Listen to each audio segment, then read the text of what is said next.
Le pire moment de l'histoire de chaque franchise NBA, partie 1. En 2021, les Hawks font leur meilleure saison de l'ère Trae Young. Ils sont en finale de conf contre les Bucks, la série est à égalité 1-1, et Trae Young tourne à 30 points et 10 passes sur les playoffs. Mais dans le match 3, c'est sa cheville qui va tourner.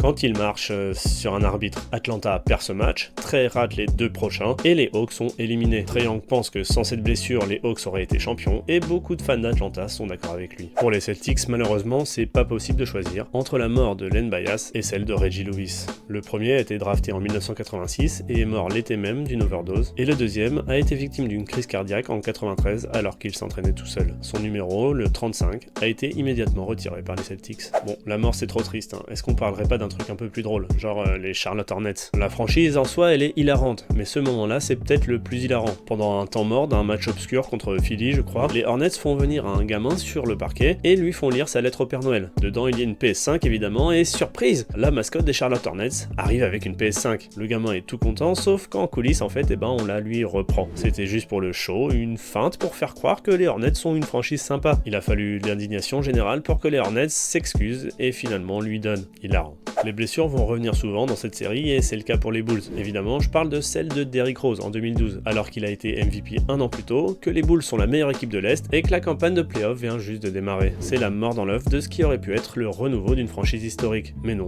et depuis c'est catastrophique. Encore un moment hilarant, cette fois pour les Cavaliers.